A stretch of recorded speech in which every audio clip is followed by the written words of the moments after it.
Bukan satu kebetulan. Bapak Kepala Pembina kita menulis tahun 2020 adalah dimensi yang baru. Dan betul, saudara, baru kali ini, ya, sepanjang umur hidup kita, saudara dan saya, kita nggak bisa ibadah. Baru kali ini semua orang bersembunyi hanya karena satu nama. Ada namanya corona di sini. Ternyata Anda ditakuti orang sedunia. Ya. Sehingga kita melihat gaya hidup manusia, jalan pun kita akan temukan. Mungkin di kantor pos, saya pernah antri saudara di kantor pos. Ini kok di luar di tepi jalan di tengah panas matahari kok orang sudah antri. Ternyata social distance. Jadi jarak. Nanti kalau udah dekat pintu baru ditembak. Iya, ditembak kok nggak jadian ya. Ditembak berapa kali saudara, tapi nggak jadian. Itu saudara. Nah, dari situ betul memang kita harus naik ke satu level yang lebih tinggi, yaitu dimensi yang baru. Gambarnya aja, saudara bisa tahu nggak ini gambar apa sih sebetulnya? Bumi, bener lah. Pernah lihat langsung? Enggak kan cuma di gambar ini. Kita lihat pada waktu kita naik ke atas dengan dimensi yang baru, sudut pandang yang baru, maka kita akan melihat akan sesuatu yang berbeda daripada dibanding kalau kita ada di bumi. Saudara keluar dari gedung dibandingkan dengan saudara berada di kamar sambil dilihat keluar, beda kan yang dilihat. Dan itulah hal yang membuat saya terus berdoa sepanjang kita menghadapi kondisi ya harus stay at home. Maka kesempatan untuk kita bisa menghampiri Tuhan, merenungkan apa yang ada di hati Tuhan, minta satu yang baru, minta sesuatu yang baru yang mana kita perlu untuk keberadaan kita. Jika suatu hari kelak benar-benar nggak bisa ibadah, tenang sejenak. Mana mungkin nggak bisa ibadah? Segala kemungkinan bisa, saudara. Ini ya. Sehingga kalau kondisi itu terjadi, apa yang bisa kita lakukan? Saya percaya setelah masa 2 bulan ini kalian semua pasti pintar kalau buka Facebook, bikin Twitter, ya kan? Ya, WhatsApp, main grup, semua lebih lihai dari yang kemarin-kemarin kan? Gak ada yang dikerjakan. Paling-paling buka, oh iya, online ibadahnya, live streaming. Tapi setelah itu kalian bisa kesana dan kemari. Dan itu menambah ilmu, menambah pengetahuan sampai kita di dalam kelas komputer pakai Zoom. Ada yang namanya Mbak Zoom, ZOOM. Bayangin saudara, kita mau tidak mau harus menggunakan ini ya, teknologi ini untuk kita kuasai, kita kendalikan, kita pakai untuk kepentingan kita. Ya. Saya minta seluruh anak-anak yang ada di GBI Hong Kong ini otaknya dipakai. Sorry ya. Jangan bangun tidur, terus mandi, jangan lupa. Tuh, pintar kan? Sehingga, tapi kalau nanti bangun lagi nyanyinya apa? Bangun tidur. Ya itu lagi kan? Hidup yang seperti itu saya gambarkan kita nggak pakai ini. Kalian salah masuk di gereja ini karena ini bukan gereja ya, gereja tenaga kerja wanita. ini adalah markas tentara Kristus wanita. Yang setuju tepuk tangannya. Begitu penasihat, kalau perlu boleh sambil begini.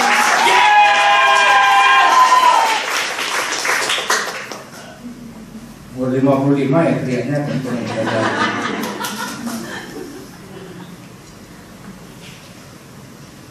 Saya cuma khawatirkan jangan sampai yaitu tadi lemes semua. Hari pertama justru lemes. Memang lama nggak stretching, jadi nggak olahraga, jadi kadang-kadang bisa. Tapi minggu depan itu adalah hari pancuran Roh Kudus. Katakan sebelahmu jangan jadi.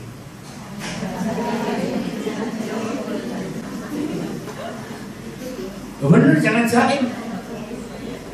Karena pada Roh Kudus dicurahkan, kita sambut dengan merayakan hari Pentakosta, di mana Roh Allah itu dicurahkan berlimpah-limpah di era Pentakosta yang ketiga ini. Harusnya ada sesuatu yang dahsyat yang akan mengubah hidup setiap kita. Ada sesuatu yang beda yang akan terjadi dalam kehidupan kita kalau kita berjalan dalam tuntunan Tuhan. Betul. Pada waktu saya mulai merenungkan apa yang perlu dikerjakan, biasanya kalau usia seperti saya begini ini, yang dipikir adalah warisan. Siapa yang mau terima warisan, saudara? Warisan jangan dipikir mati dulu baru tinggalin. Saya nyiapin warisan. Kalau suatu hari kelak nanti Tuhan mendadak angkat saya nggak mati loh, saya diubah. Nah kalau itu Tuhan datang kan, kita akan diubah dalam tubuh kemuliaan, bukan? Yang nggak ngerti ikut kom. Saya ngerti pasti pengong. Ya karena belum ikut kom, apa-apa saudara. Gratis. Yang bayar cuma bukunya. Sama kalau saudara makan, itu bayar sendiri. Nah, kalau kita mengerti bahwa gambaran ke arah sana itu semakin hari semakin nyata, maka kita harus semakin jelas mengenal akan kebenaran itu. Dan hari ini saya akan meninggalkan satu topik yang nanti saudara bisa akses di internet, di YouTube, melalui Facebook maupun juga website. Ya, hari ini topik yang saya akan bagikan adalah tentang bagaimana kita harus hidup di zaman ini. Ya. Bagaimana sebagai orang Kristen menghadapi peristiwa yang sedang kita lewati di tahun 2020 ini, kita perlu untuk memahami apa yang menjadi bagian kita, saudara dan saya. Karena kita pasti punya pengharapan yang sama. Semua kepingin ada bersama dengan Tuhan di sorga. Amin. Yang nggak kepingin ke sorga, tolong angkat tangan supaya saya nggak capek-capek. Ya, pintu terbuka udah. Di sini kita menemukan bahwa kalau semua punya kerinduan, satu hari kelak bersama-sama dengan mempelai pria, yaitu Tuhan kita Yesus Kristus, Anak Domba Allah, kita perlu mengerti keberadaan kita pada zaman sekarang ini dalam posisi ada di mana. Karena pernikahan itu gak mendadak, saudara. Di bumi ada pernikahan mendadak, digerebek sama hansip, maka hari itu juga disuruh kawin, saudara. Ada model begitu. Tapi ini bukan model seperti dunia yang itu. Kita perlu mempersiapkan diri sebagai mempelai wanita yang tidak bercacat dan tidak bercela, supaya kita ini layak. Kita hidup di zaman ini yang begitu, ya susahlah diomong. Banyak penawaran yang ada, tetapi kita diminta untuk hidup, menjaga diri, tubuh, jiwa, dan roh ini supaya tidak bercacat dan bercela. 1 Petrus 4 ayat yang ke-17. Karena sekarang telah tiba saatnya penghakiman dimulai, dan pada rumah Allah sendiri yang harus Pertama-tama dia ini. Dan jika penghakiman itu dimulai pada kita, bagaimana kesudahannya dengan mereka yang tidak percaya kepada Injil Allah? Kalau di rumah Allah dimulai penghakiman, yang menghakimi adalah Tuhan Yesus sendiri, berarti di gereja, saudara, setuju? Di rumah Allah juga. Rumah Allah itu adalah bait, yaitu diri kita pribadi.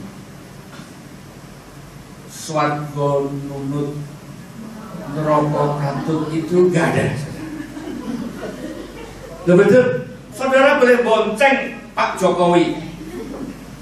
Ada tuh di airport, ada sepedanya, ada tempat duduknya kosong. Saudara bonceng di situ dan foto bersama. Siapa yang pernah foto? Itu bonceng. Tapi ke surga nggak bisa. Istri saya nggak bisa ngikut saya, dia punya urusan langsung dengan anak-anak saya, nggak bisa, termasuk anak rohani. Jangan titip dia daftar notice. Kok kayak orang ngambil paspor grand visa gitu, titip daftar, nggak bisa. Jadi ada penghakiman dimulai dari rumah Allah sendiri. Ini perlu membuat kita jadi kayak, wah, gak usahlah tolak kanan tolak kiri. Ya, kita lihat keberadaan kita di dalam rumah Allah. 1 Yohanes 2 ayat 15 katakan, janganlah kamu mengasihi dunia dan apa yang ada di dalam. Jikalau orang mengasihi dunia, maka kasih akan Bapa tidak ada dalam orang itu. Sebab semua yang ada di dalam dunia, yaitu keinginan daging dan keinginan mata serta keangkuhan hidup, bukanlah berasal dari Bapa, melainkan dari dunia, dan semua itu akan lenyap.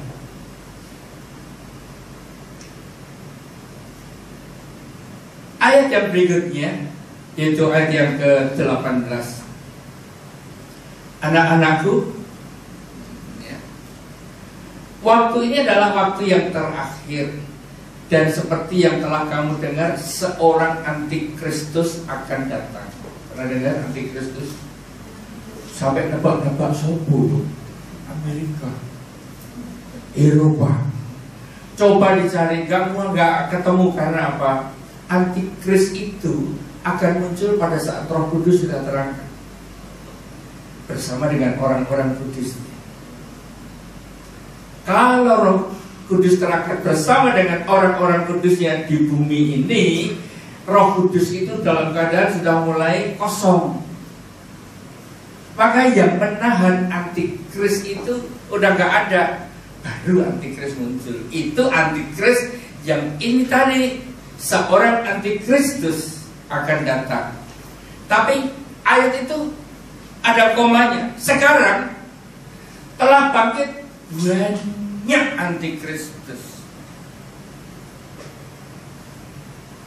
Bingung, saudara? Sekarang ini telah bangkit banyak antikristus. Itulah tandanya bahwa waktu ini benar-benar adalah waktu yang terakhir. Ayat 19.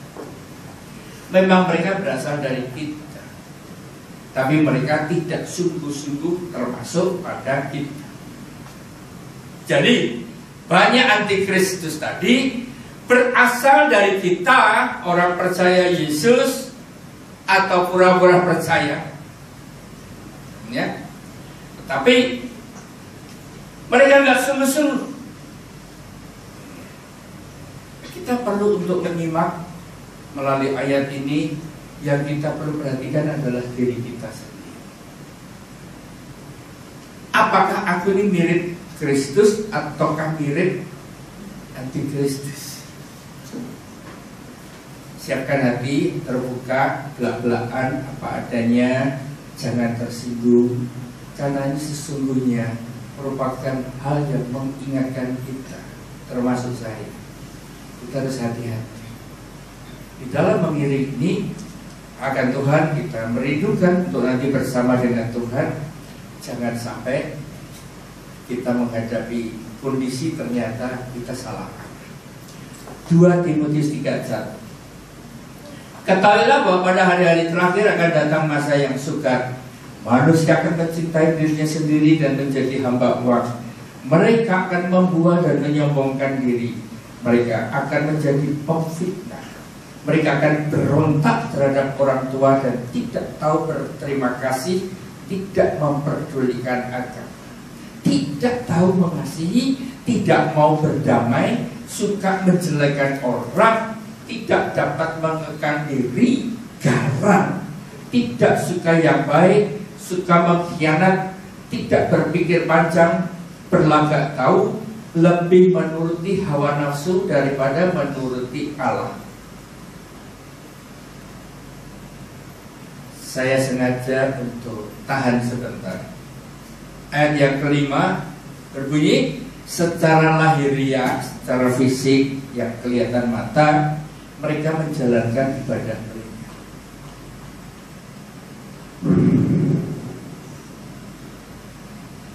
Jadi ini gambaran orang-orang seperti ini adalah orang-orang yang tetap beribadah, tetapi pada hakikatnya mereka memungkiri kekuatannya. Dan Allah berfirman, jauhilah mereka.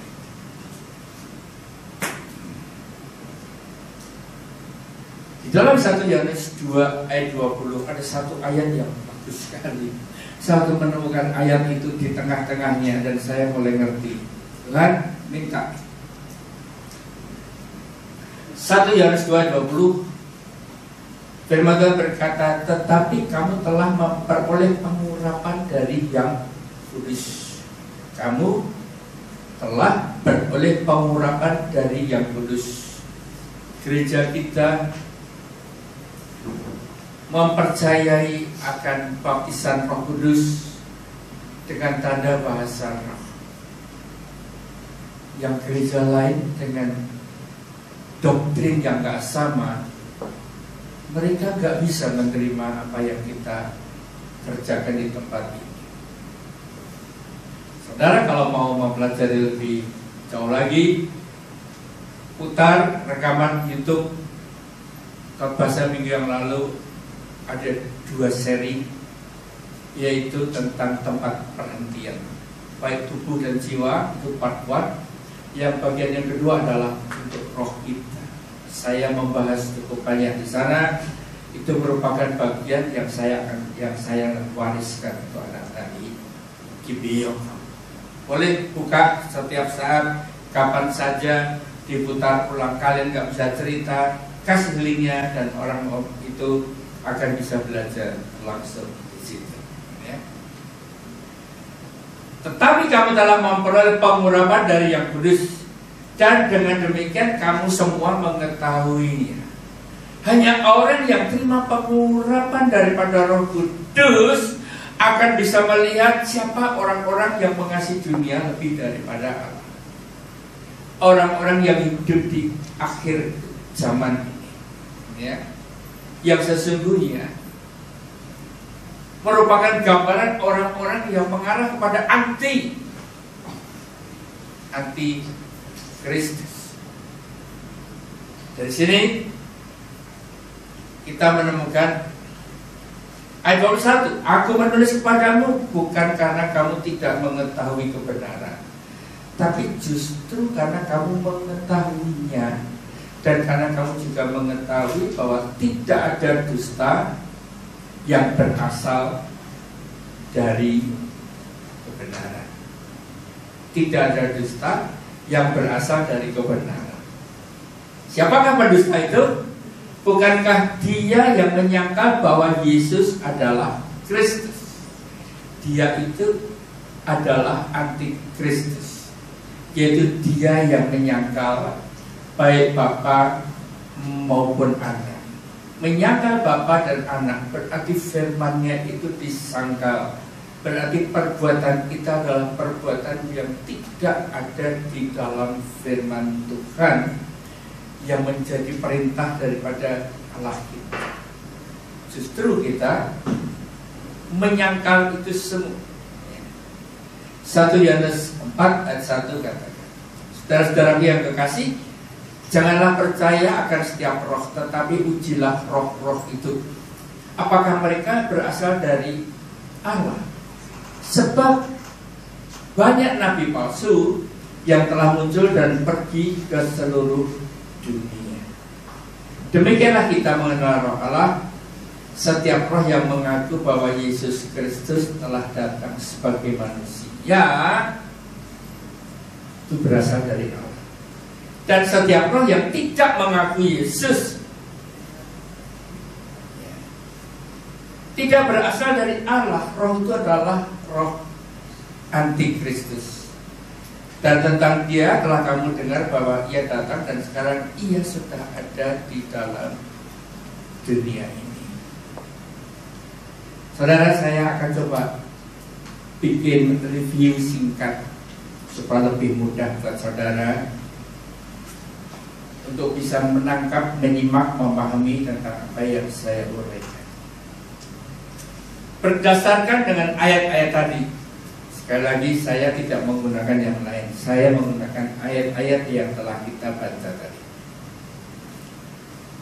Kita melihat kata Kristus atau Kristos, bahasa Ibrani-nya Mesias, itu adalah artinya yang diurapi. Kata yang diurapi ini menggambarkan bahwa orang itu adalah orang yang berkenan di hadapan Allah. Jadi pengurapan itu akan turun. Dalam perjanjian lama digunakan minyak. Samuel mendatangi Daud dan diurapi. Kenapa kok Daud bukan yang lain? Kalau saudara membaca cerita, Nabi itu nggak sembarangan nunjuk Daud. Dia dihadapkan sama anak-anaknya Isai yang lain. Begitu banyak yang tinggi besar gagah, keren semua. Tapi Daud berkata, bukan itu. Sampai dia bertanya, ingat ceritanya, masih adakah anakmu yang lain? Oh, masih satu. Kan sering. Bahasa Indonesia-nya apa? Ketinggalan. Itu ada di padang rumput mengembalakan kambing dan lembu. Panggil. Pada waktu Daud muncul, mukanya kemerah-merahan. Di sini ada mukanya merah. Syukurlah kayak Daud sekarang. Ya. Nah, pada waktu muncul Allah berkata, inilah yang bukan. Jadi saya menggunakan contoh ini untuk menggambarkan Kristus yang diurapi, itu artinya Allah berkenan kepada Yesus Kristus. Enggak ya? Jadi Yesus Kristus kita lihat bukan anti Yesus, yang kita lihat adalah anti Kristus. Saudara-saudara nangkep nih, saya menguraikan ini jangan sampai itu anti Yesus, ya, anti Kristus. Berarti yang dilawan itu adalah pengurapan daripada Allah, perkenanan daripada Allah yang turun kepada Yesus. Bahkan ayat yang tadi kita dengar, nanti akan muncul seorang antikristus.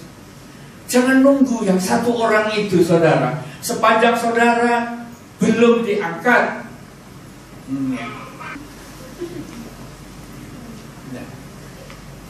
karena yang satu itu muncul setelah orang-orang kudusnya mengalami raja, terangkat bersama dengan Roh Kudus yang ada di muka bumi ini, meninggalkan bumi. Maka yang ngerem, yang nahan, yang mengeblok antikris muncul itu sudah nggak ada lagi.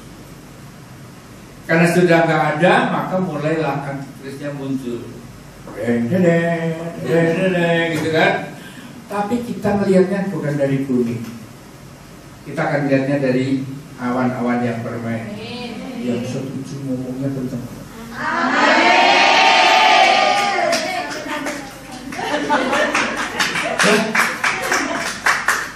Sampun sarapan. Oh, masih puasa. Sorry. Iya, ibadah pagi. Lagi. Jadi sekarang telah bangkit banyak antikristus. Memang mereka berasal dari antara kita. Saya berikan tambahan supaya nanti berasal dari kita tuh kelihatannya ada di gereja yang mengaku Yesus adalah Tuhan, tapi sesungguhnya mereka enggak sungguh-sungguh.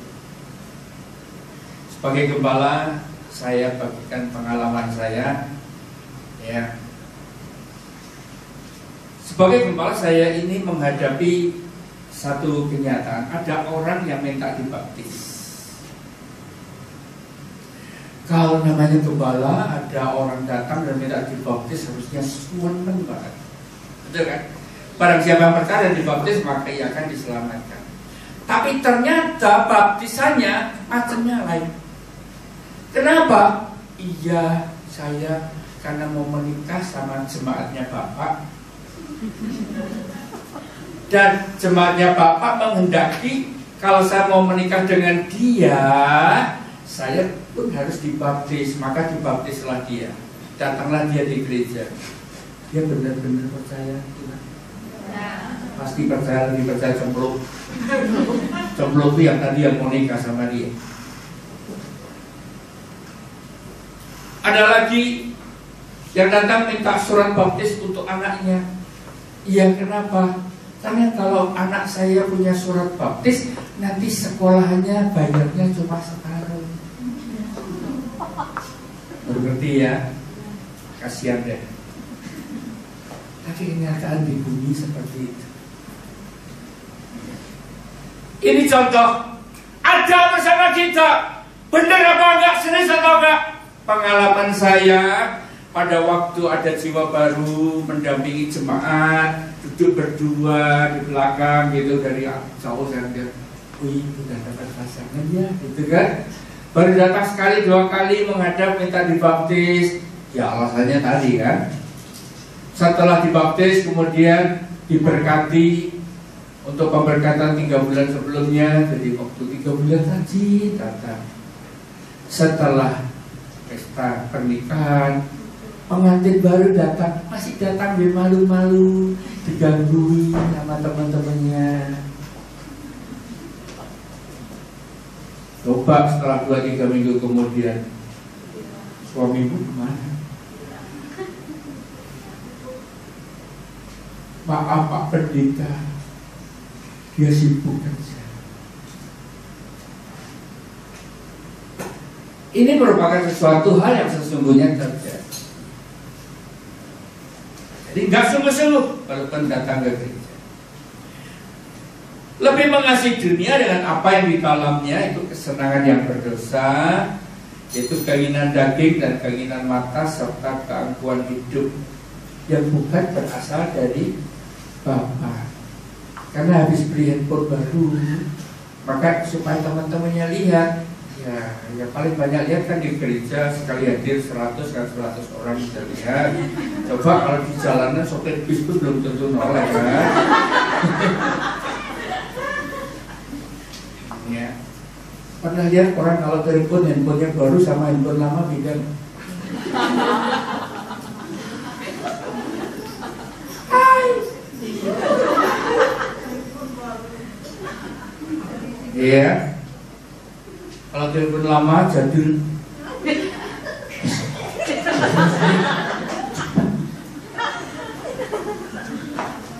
Saya berharap nggak ada yang tersinggung. Itulah gimana keinginan daging, keinginan mata supaya dilihat oleh orang. Nah, kalau kita tahu itu banyak sudah dan berasal dari kita, tapi nggak sungguh-sungguh, hanya orang-orang yang diurapi Tuhan yang bisa melihat, yang bisa mengerti. Nanti saya akan bagikan bagaimana caranya kita untuk menghadapi mereka. 2 Timotius 3 yang kedua tadi berkata mencintai dirinya sendiri dan menjadi hamba uang. Mereka membual dan menyombongkan diri. Mencintai dirinya sendiri dan menjadi hamba uang. Saya nih hari-hari ini memang kaget. Yang pertama ada rapper, tahu rapper? Orang yang suka nyanyi lagu-lagu rap kaya raya dari Portugis, saudara. Berita yang saya baca, dia mati terbunuh 50 km dari rumahnya. Setelah itu rumahnya diacak-acak. Kenapa kok sampai itu terjadi? Oleh karena dia selalu munculkan, kan dia YouTuber betul ya, Instagramer ya. Jadi kalau dia tidur itu uangnya euro itu banyak sekali gitu di tempat tidur. Yang sebagian buat kipas-kipas.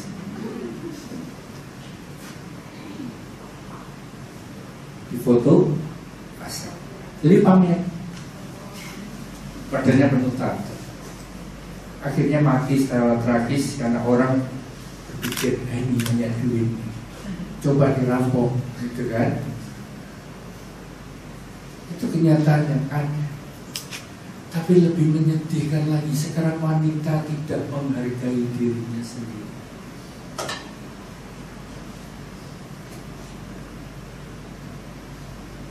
Karena apa? Cintakan uang. Alasannya boleh yang bagus. Ya. Pernah dengar dijual rumah dengan isinya? Pernah? Ada seorang anak gadis menawarkan dirinya 2 miliar. Saya pikir dunia ini sudah,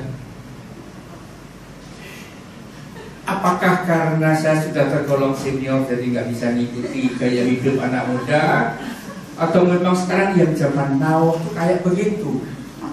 Enggak kan? Itulah hal yang sekarang sedang terjadi.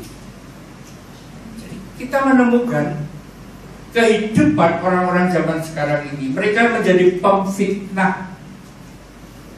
Kalau kalian sudah terjun di bidang politik akan tahu fitnah, memfitnah itu hal yang biasa.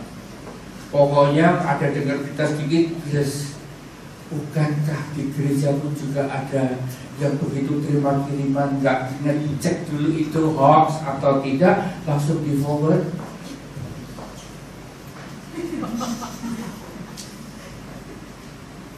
Tanpa sadar orang yang seperti ini itu jadi konflik, ya. Berontak terhadap orang tua dan tidak tahu berterima kasih. Kalau di sini nggak ada kan? Semuanya korban sama orang tua.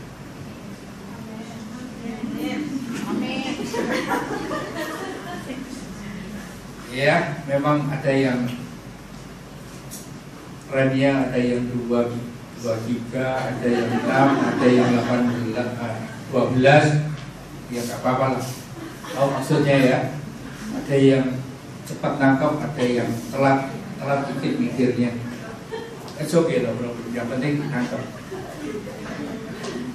Ya.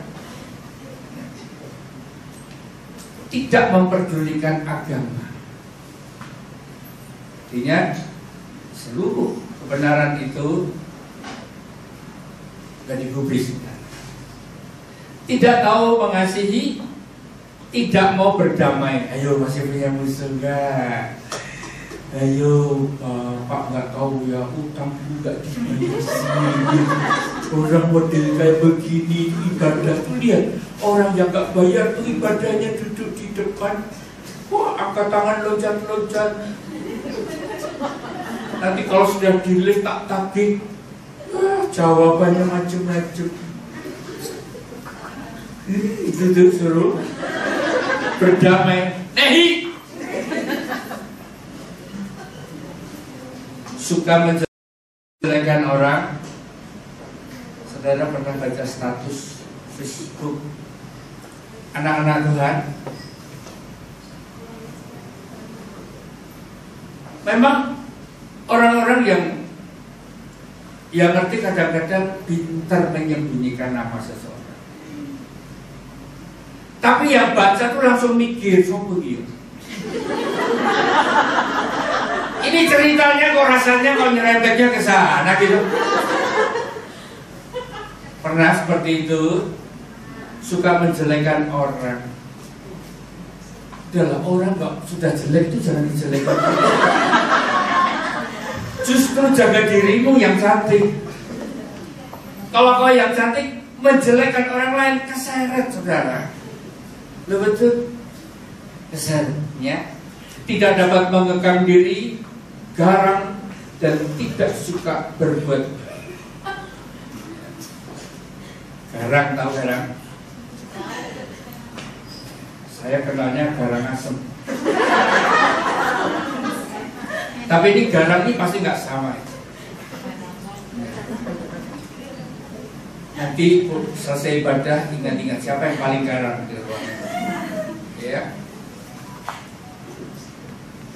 Berikutnya, suka mengkhianati. Kalau saudara pernah dikhianati pacar, bersyukurlah, karena pacarmu itu anti Kristus. Jadi suka mengkhianati, Tuhan selamatkan engkau. Wah, yang punya pacar berkhianat langsung terhibur ya. Aku suka mengkhianat.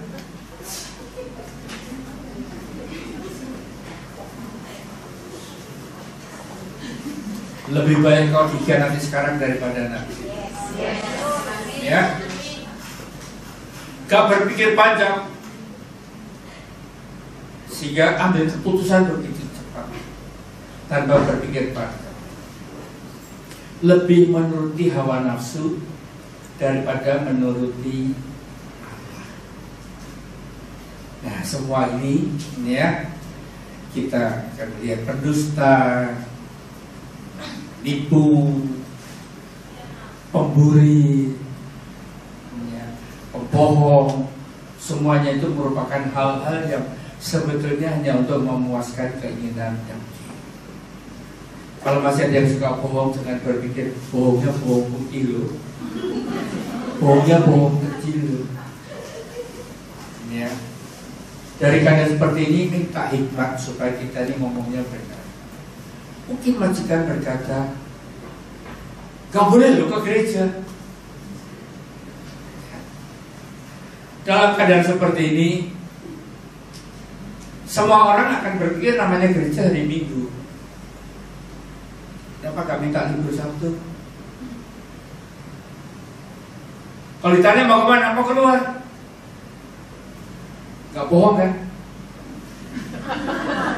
Bisa gak ngajari loh. Ini hikmat. Sabtu ada ibadah. Memang jumlahnya lebih sedikit orangnya. Juga model begini, sepanjang gereja yang dihadiri ini mengikuti ketetapan pemerintah, bayangin model duduknya 1 meteran gini kan? Iya. Masuk aja ditembak terus. Disediain botol isi sanitizer, terus sediakan ada sabunnya di sana. Ada ya. Nah, supaya cuci tangan terus. Ini merupakan hal yang kita gereja harus mengikuti demi kepentingan kita semua. Ya, itu merupakan hal yang sedang dikerjakan. Kalau kita cerita sama majikan, ya, harusnya mereka ngerti. Tapi rasa takut pada hati mereka itu lebih gede daripada rasa takut dalam hatimu.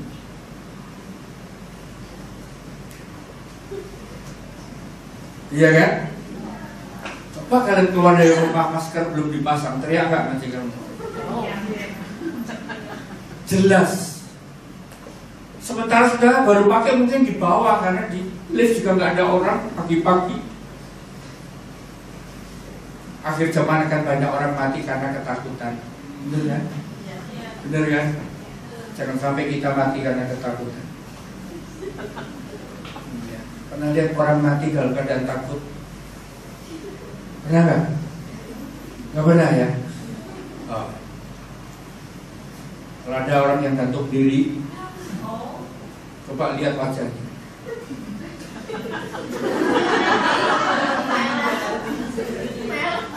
Karena sudah terlanjur diputus, nggak bisa nyopot sendiri kan? Takut.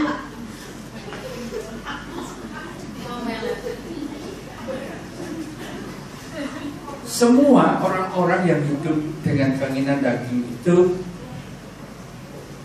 kemudian menjadi satu kelompok namanya antikristus.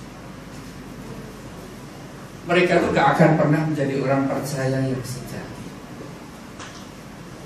Tujuannya datang ke gereja bukan untuk cari Tuhan. Bahkan ada yang masuk, setelah itu murtad, keluar. Ya, jangan dipikir kalau udah melayani di gereja nggak bisa murtad, bisa. Ya. Orang datang ke gereja perlu kita lihat motivasi kita ini apa. Saya berani ngomong karena dulu saya pernah melakukannya. Dulu, ya, kapan? Dulu. Saya pernah pergi ke gereja yang ibadahnya cuma 1 jam. Kenapa saya nggak mau terlambat? Ya, walaupun saya naik sepeda pancal. Karena pada waktu saya ke gereja, saya belum kenal Mami pada waktu itu. Karena ada anggota kur yang saya suka.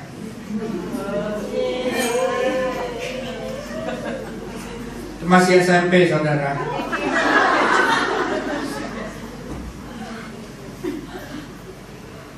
Jadi kalau saya ke gereja duduk paling depan, nah supaya dekat dengan tempat paduan suara kan. Pakai seragam putih. Ada satu yang saya suka. Saya lihat, ternyata ngelirik juga gitu kan.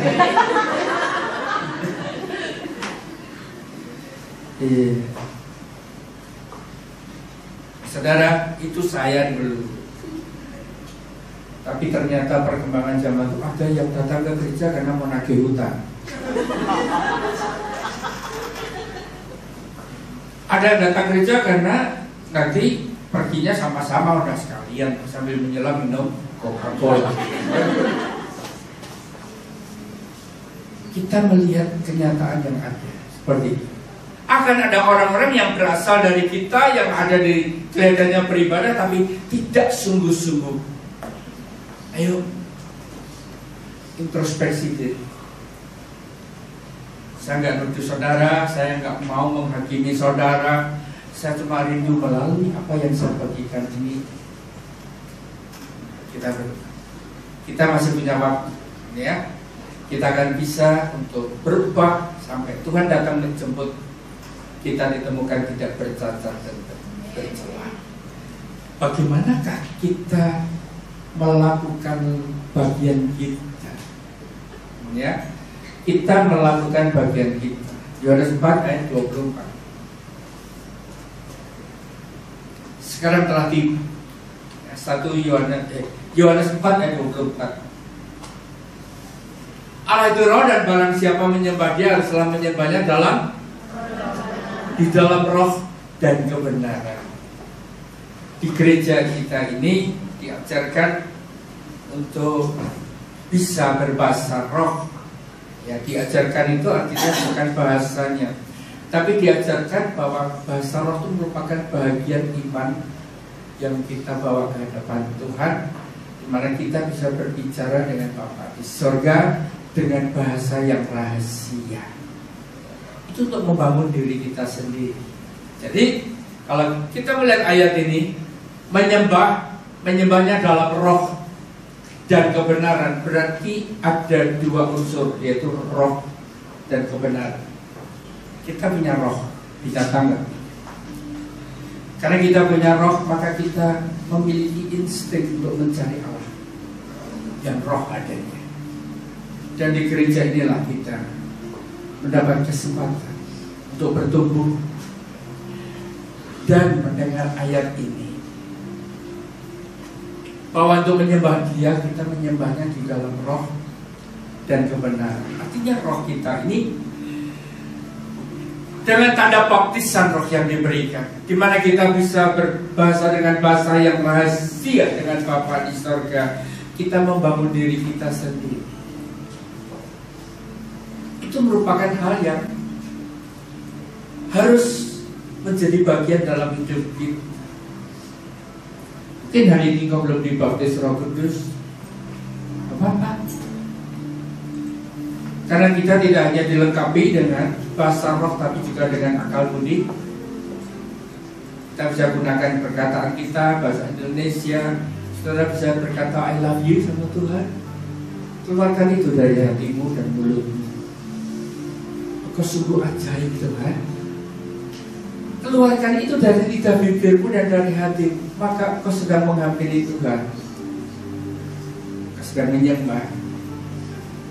Total surrender hanya kepada. Tapi juga di dalam kebenaran. Oleh karena itu di gereja ini baca firman. Jangan dengar firman hanya pada waktu ibadah. Rugi saudara. Kalau kita mau rajin baca, saya buktikan 7 bulan selesai. 7 bulan. Bacanya bukan baca model orang ngejar target gitu saudara. Sampai kita sendiri dan nggak ngerti apa yang kita ngomongin enggak. Lah, satu hari bisa 10 pasal. Saya mulai bisa tambah, saya tambah lagi.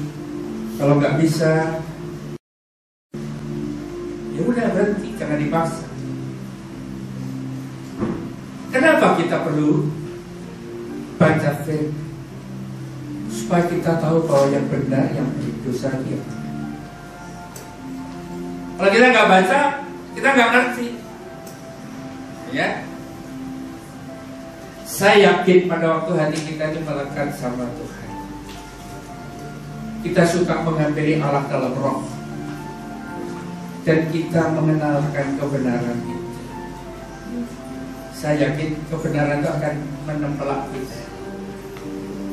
Kebenaran itu akan mengungkapkan apa yang ada dalam hidup kita. Kamu tadi pagi bohong sama tubuh.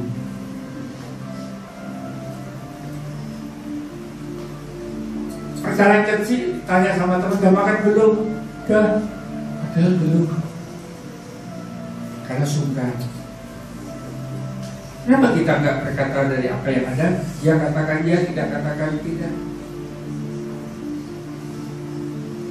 Pada waktu kita belum bisa mengampuni orang, saya percaya pada saat kita mendengar ayat, barang siapa yang tidak mengampuni, dia tidak akan diampuni oleh Bapa. Kalau orang yang suka mencari Allah dalam roh dan kebenaran, dalam keadaan seperti itu, mendengar ayat itu diucapkan orang lain atau kita baca, wah itu seperti tsunami yang menggedor hati kita, menuduh kita. Padahal itu kita ditegur, kau cinta, dan kau beribadah, pikiran sudah mau jualan barang nanti selesai dari tempat ini. Kau nggak konsentrasi.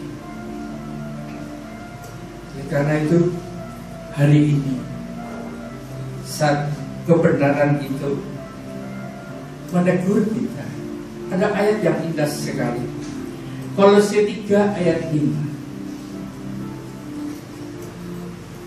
Karena itu matikanlah dalam dirimu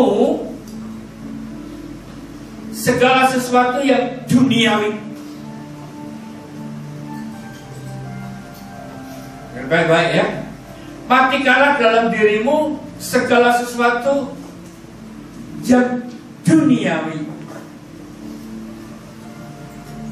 yaitu percabulan, kenajisan, hawa nafsu, nafsu jahat, dan juga keserakahan, sama dengan penyembahan berhala.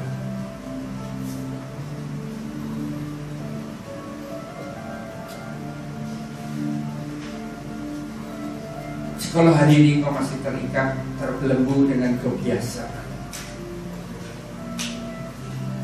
suka mencari link internet yang kau lihat pada saat orang-orang lain nggak tahu, dan itu ternyata merupakan hal yang perlu kita matikan. Saya ajar saudara begini, orang Kristen kok membunuh, rasanya enggak. Tapi saya menangkap kata matikan ini, kalau saya ganti dengan kata bunuh, rasanya enggak beda kan? Aku juga masih terikat dengan hal-hal yang begini. Roh Kudus, bersamamu aku mau bunuh keinginanku. Bertempur bersama dengan roh Allah yang ada di dalam kita, bertempur bersama dengan roh yang lebih besar kuasanya daripada segala roh yang di dalam kita. Tuhan, aku ini kalau udah mikir duit hijau, apapun juga aku lakukan hanya untuk mendapatkan duit. Cinta akan uang akan segala kejahatan. Maka hampir Tuhan bersama Roh Kudus kita bergerak matikan segala sesuatu yang dunia, dan itu perlu perjuangan. Itu perlu hal yang secara rutin. Kalau masih ada, aku kok suka bohong, mulut itu selalu ceplas, ngomongnya bohong. Mari bergerak, matikan. Saya yakin saat firman itu menegur kita, menjadi rema yang berbicara kepada kita, dan kita meresponnya dengan matikan. Maka yang terakhir adalah beritakan Injil. Kalau kita bersaksi tentang Yesus, Dia telah mati menebus dosa manusia, bilur-bilur yang menyembuhkan kita, tanda-tanda heran dan mujizat pasti akan menyertai. Hidup yang seperti ini di era Pentakosta yang ketiga ini pasti akan mengubah, pasti akan terjadi satu perkara yang besar yang akan membuat hidup kita nggak lagi sama.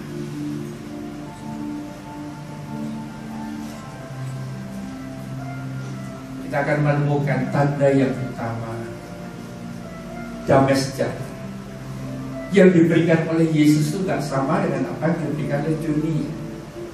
Damai sejahtera melampaui segala akal dan pikiran, akan memenuhi hati dan pikiran kita. Sekali lagi, damai sejahtera itu karena kita mengenal kebenaran. Jangan sampai salah, jangan sampai keliru. Tuhan, terima kasih Tuhan, aku dapat pacar ganteng, tapi nggak seiman,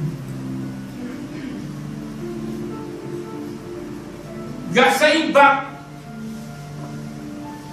Dan sudah berpikir ada damai sejahtera, itu bukan, itu termasuk cinta. Dapat cowok ganteng, tapi nggak seimbang, nggak sepadan. Tuhan, terima kasih, uangnya majikan jatuh dan dia nggak tahu ada 2.000, lumayan. Handphonemu udah jatuh, bisa untuk beli. Bukan itu saudara, bukan itu. Itu nggak ada dalam kebenaran. Jadi hanya damai sejahtera karena kita lakukan kebenaran. Saya tahu kalau saya harus bagikan ini hari ini, yang tahu persis apa yang di dalam kita itu hanya cuma kita sendiri. Kita harus bereaksi. Bukan kepala, dalam diri Tuhan. Roh Kudus, singkapkan perkara yang tersebut. Roh Kudus, beracaralah di antara kami, Buka pintu pikiran kami untuk mengerti apa yang harus kami persiapkan untuk menyambut kedatangan Tuhan kali yang kedua, supaya tubuh, jiwa, dan roh kami tidak bercacat dan bercelah menjemput Tuhan awan-awan.